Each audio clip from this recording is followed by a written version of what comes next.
السلام علیکم ورحمۃ اللہ وبرکاتہ، نحمدہ ونصلی علی رسولہ الکریم، اما بعد فاعوذ باللہ من الشیطان الرجیم، بسم اللہ الرحمن الرحیم۔ پرہیز علاج سے بہتر ہے، یعنی کوئی دوائی نہ لے، کچھ نہ لے، فاسٹنگ شروع کر دیں تو فاسٹنگ میں بھی شفا ہے۔ اور پھر دعائیں، آیات، سب سے بڑھ کر سورۃ الفاتحہ جس کا نام یہ شفا ہے، سورۃ الفاتحہ سے علاج کریں۔ خارجہ بن سل تمیمی اپنے چچا سے نقل کرتے ہیں، ایک مرتبہ وہ رسول اللہ صلی اللہ علیہ وسلم کی خدمت میں حاضر ہوئے۔ جب واپس جانے لگے تو ایک قوم کے پاس سے گزرے جن کے ہاں ایک مجنون آدمی تھا، یعنی اس کا ذہنی توازن ٹھیک نہیں تھا۔ اسے انہوں نے لوہے کی زنجیروں سے باندھ رکھا تھا۔ اس کے اہل خانہ کہنے لگے، ہمیں معلوم ہوا کہ تمہارا یہ ساتھی یعنی نبی صلی اللہ علیہ وسلم کو خیر لے کے آیا ہے، وہ خود نہیں ہوں گے مسلمان، نہیں پتا ہوگا، تو کیا اس کے پاس کوئی ایسی چیز ہے کہ جس سے علاج کیا جائے اس کا؟ وہ کہتے ہیں کہ میں نے سورۃ فاتحہ پڑھ کر دم کیا تو وہ ٹھیک ہو گیا۔ یقین اصل چیز ہے نا، کہ یقین کتنا ہے۔ ایک لیکچر یقین پر بھی ہونا چاہیے، کیونکہ نا دین کے معاملے میں، دعاؤں کے معاملے میں ہمارا یقین نہیں ہوتا۔ الثقۃ باللہ۔ پھر جو منزل ہم پڑھتے ہیں اس میں سورۃ فاتحہ کے علاوہ آیت الکرسی ہے، البقرہ کی آخری 2 آیات ہیں، کیونکہ نبی صلی اللہ علیہ وسلم نے فرمایا جس نے سورۃ البقرہ کی آخری 2 آیات ایک رات کو پڑھی وہ اسے ہر آفت سے بچانے کے لیے کافی ہوں گی۔ اور آیت الکرسی کا تو فائدہ آپ کو معلوم ہی ہے۔ پھر معوذات ہیں، قل هو اللہ احد، قل اعوذ برب الفلق، قل اعوذ برب الناس۔ نبی صلی اللہ علیہ وسلم نے فرمایا صبح اور شام 3 بار معوذات کہہ لو تو یہ ہر چیز سے تمہیں کفایت کریں گی۔ پھر یہ دعا جو کل میں نے آپ کو بتائی تھی، انی مسنی الضر وانت ارحم الراحمین۔ اور اگر وسوسے آ رہے ہیں بہت اور بے چینی ہے اور دل پریشان ہے تو انی مسنی الشیطان بنصب وعذاب، کہ شیطان نے مجھے سخت تکلیف اور عذاب میں ڈال رکھا ہے، یعنی وسوسوں اور نیگیٹو تھنکنگ کی وجہ سے۔ حضرت ایوب علیہ السلام کا حال یاد کر کے اور پھر انت ارحم الراحمین بھی کہیں ساتھ، اور پھر ایوب علیہ السلام کا انداز جو ہے نا دعا کا وہ بڑا خوبصورت ہے، وانت ارحم الراحمین، اور اپنے حال کا ذکر کیا کہ اللہ میں تکلیف میں ہوں، آپ جانتے ہیں۔ تو ہم اس طرح بھی دعائیں کر سکتے ہیں، یا اللہ آپ نے ایوب علیہ السلام کو صحت دی تھی، یا اللہ آپ نے زکریا علیہ السلام کو بیٹا دیا تھا، یا اللہ آپ نے یوسف علیہ السلام کو لوٹا دیا تھا، یا اللہ آپ نے موسیٰ علیہ السلام کی حفاظت کی تھی، یا اللہ آپ پھر یہ تکلیف دور کر دیں۔ سورۃ الانبیاء میں وہ اتنی خوبصورت دعائیں پڑھتے ہیں تو دل پگھلتا ہے، سارے انبیاء کی جو دعائیں قبول ہوتی گئیں ان کا واسطہ دے کر کے اللہ آپ نے ان سب کی دعائیں قبول کی، آپ میری بھی دعا قبول کریں اور میری یہ تکلیف دور کر دیں۔ اور پھر یہ ہے کہ جیسے نیک لوگ اللہ سے اچھا گمان رکھتے تھے، ابراہیم علیہ السلام نے کہا وَإِذَا مَرِضْتُ فَهُوَ يَشْفِينِ، وہ مجھے شفا دیتا ہے جب میں بیمار ہوتا ہوں۔ یہ یقین ہو اور پھر اس طرح شفا مانگے اللہ سے کہ اللہ تعالیٰ آپ کے ہاتھ میں شفا، بیدک الشفا۔ پھر وہ جو مسنون دعائیں گرین کارڈ کی ہیں، امسح البأس رب الناس بیدک الشفا، لا یکشف الکرب الا انت، اے لوگوں کے رب تکلیف دور کر دے، تیرے ہی ہاتھ میں شفا ہے، تیرے سوا اس کو کوئی دور کرنے والا نہیں۔ نبی صلی اللہ علیہ وسلم بیمار پر ان الفاظ کے ساتھ دم کیا کرتے تھے۔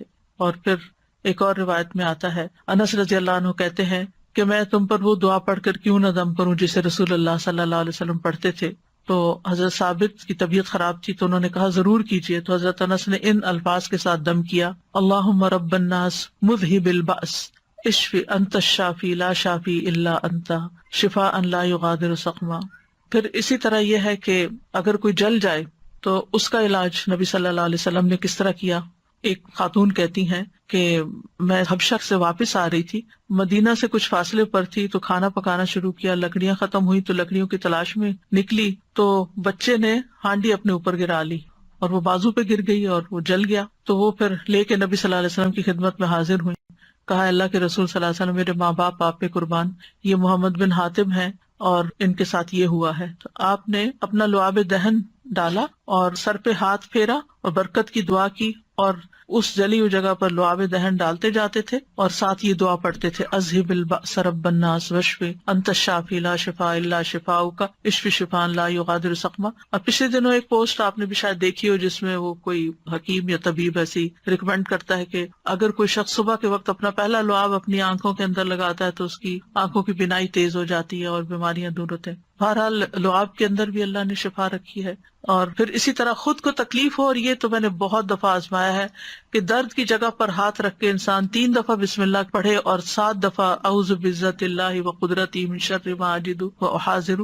بہت ہی خوبصورت دعا ہے اور بہت جلد تکلیف دور ہوتی ہے. خاص طور پہ اگر گھٹنوں وغیرہ میں تکلیف ہے تو آپ ان کو کلونجی کے آئل سے رب بھی کرتے جائیں اور یہ دعا پڑھتے جائیں تو انشاءاللہ ٹھیک ہو جائیں گے. پھر اسی طرح اگر کہیں پھوڑا پھنسی ہے چھوٹا موٹا تو اس پر نبی صلی اللہ علیہ وسلم یہ دعا پڑھتے تھے، بسم اللہ تربت اردنا بریقت بادنا لیشفى به سقیمنا باذن ربنا.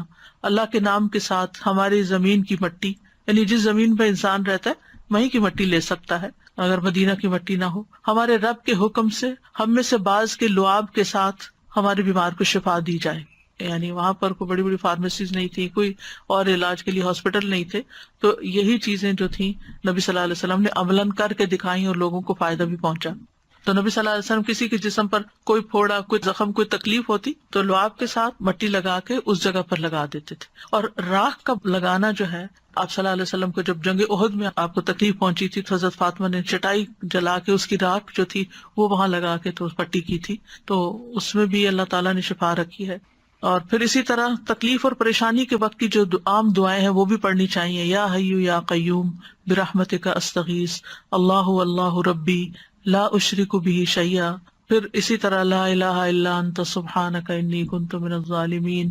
پھر نبی صلی اللہ علیہ وسلم جب کرب اور تکلیف اور پریشانی اور بے چینی ہوتی تھی اس وقت پڑھتے تھے لا الہ الا اللہ العظیم الحلیم، لا الہ الا اللہ رب العرش العظیم، لا الہ الا اللہ رب السماوات و رب الارض و رب العرش الکریم. یعنی عرش سب سے بڑی چیز ہے نا مخلوقات میں سے، تو اس کے رب کا واسطہ دے کر پھر دعا کرتے تھے.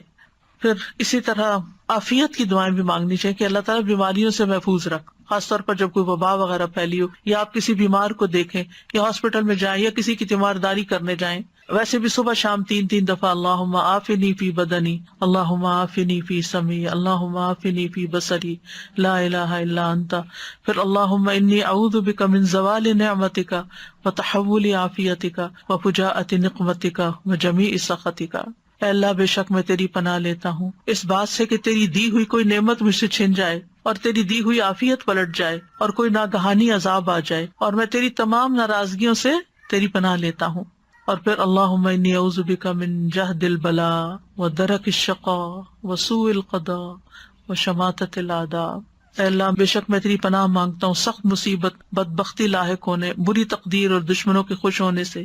پھر اسی طرح اللہم انی اعوذ بک من السمم والبکم والجنون والجذام والبرص وسیء الاسقام. اے اللہ بے شک میں بہرے پن، گنگے پن، پاگل پن، کوڑ، برس اور تمام بری بیماریوں سے تیری پناہ مانگتا ہوں. اور پھر اللہم انی اعوذ بک من الہم والحزن والعجز والکسل والجبن والبخل وغلبۃ الدین وقہر الرجال.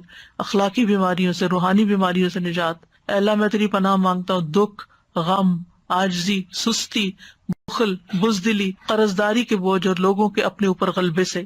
پھر اعوذ بکلمات اللہ التامات من شر ما خلق، ہر طرح کے شر سے اللہ تو مجھے بچا لے. جہاں بھی انسان جائے، کسی شہر میں جائے، کسی جگہ پر جائے، پلین میں ہو، کہیں پر آپ انٹر ہو، بینک میں، اسکول میں، تو 3 دفعہ اگر آپ یہ پڑھ لیں کوئی چیز آپ کو نقصان نہیں دیتی. کیونکہ انسان کو ڈر ہوتا ہے نا کہ یہ وائرسز ہوں گے، اور خاص طور پر آج کل کے سیناریو میں. پھر اعوذ بکلمات اللہ التامات من کل شیطان وہامۃ ومن کل عین لامۃ. یعنی لوگوں کی گیدرنگ میں جائیں آپ کو ڈر ہوتا ہے کہ نظر نہ لگ جائے، کوئی اور اسی طرح کی چیز. یہ دعا بھی بہت فائدے کی ہے، ویسے بھی پڑھنی چاہیے. اور پھر شیطانی وسوسے سے اگر بہت نیگیٹو تھنکنگ ہو رہی ہو اور بہت برے برے خیالات آ رہے ہوں، کسی کے بارے میں کوئی بات بہت بری ستا رہی ہو، تو اعوذ بکلمات اللہ التامات من غضبہ وعقابہ وشر عبادہ ومن ہمزات الشیاطین وان یحضرون. خاص طور پہ برا خواب آنے کے بعد اگر دل پہ بار بار پریشانی کا خیال آ رہا ہے، بار بار آ رہا ہے، تو اس کو بھی جھٹکنے کے لیے یہ دعا پڑھی جا سکتی. تو اللہ تعالیٰ محفوظ رکھیں گے.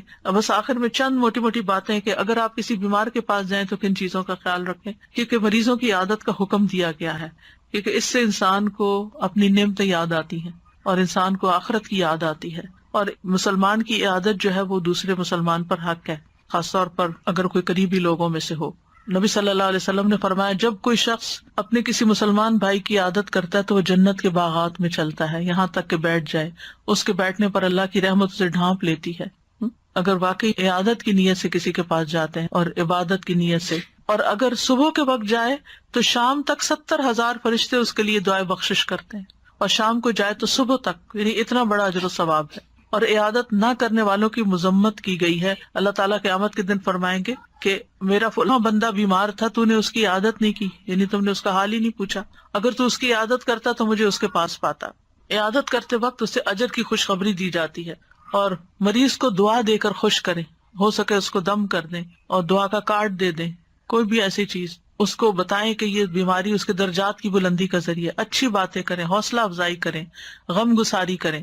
اور عیادت کے وقت کی دعاؤں میں لا بأس طہور انشاءاللہ، کوئی بات نہیں، ٹھیک ہو جاؤ گے، سب صاف ہو جائے گا۔ اگر اور دعائیں آپ کو لمبی چوڑی نہیں بھی آتی تو سورۃ فاتحہ تو سب کو آتی، سورۃ فاتحہ پڑھ کے دم کر دیں، معوذات پڑھ کے دم کر دیں، اور پھر اسأل اللہ العظیم رب العرش العظیم ان یشفیک 7 دفعہ پڑھ کے آپ اس پہ دم کر دیں۔ نبی صلی اللہ علیہ وسلم نے فرمایا جو مسلمان کسی بیمار کی عیادت کے لیے اس کے پاس آئے جس کی موت کا وقت نہ آیا ہو اور 7 مرتبہ یہ پڑھے تو اللہ تعالیٰ اس کو شفا عطا کر دیتا ہے۔ تو یہ بیمار کے لیے پڑھنی چاہیے۔ پھر اللہم اشف فلان، اگر دور بیٹھے ہیں تو دور سے دعائیں کر دیں، اور دیگر بھی اذہب البأس اور مذہب البأس، اور یہ ساری دعائیں جو پہلے میں آپ کو بتا چکی ہوں دیگر بیماریوں کے علاج میں، یہ دعائیں گرین کارڈ پہ لکھی ہوئی ہیں، ان سب کا بھی یعنی اگر آپ کے پاس زبانی یاد نہیں تو دیکھ کے بھی آپ ان کو پڑھ سکتے ہیں۔ اور ساتھ اپنے لیے بھی ایک دعا مانگے کہ اللہ مجھے اس سے عافیت میں رکھنا، یعنی الحمدللہ الذی عافانی مما ابتلاک بہ وفضلنی علی کثیر ممن خلق تفضیلا۔ تو حدیث میں آتا ہے کہ جو یہ پڑھے گا اس مصیبت سے محفوظ رہے گا جس میں دوسرا مبتلا ہے۔ تو اللہ تعالیٰ ہمیں بیماریوں میں اور ساری تکلیفوں میں درست رویہ اختیار کرنے کی توفیق دے، اور سنت کے مطابق علاج بھی اور بہیو کرنے کی توفیق دے جس سے اللہ تعالیٰ راضی ہو جائے۔ یہ ایک باری امتحان ہے، اس امتحان کو پاس کرنا ضروری ہے، اور پاس کرنے پر بہت بڑے درجات ہیں، اور اگر انسان اس پر ناکام ہو جاتا ہے تو دنیا میں بھی تکلیف اور آخرت کی بھی تکلیف۔ وآخر دعوانا ان الحمد للہ رب العالمین۔ سبحانک اللہم وبحمدک، اشہد ان لا الہ الا انت، استغفرک واتوب الیک۔ السلام علیکم ورحمۃ اللہ وبرکاتہ۔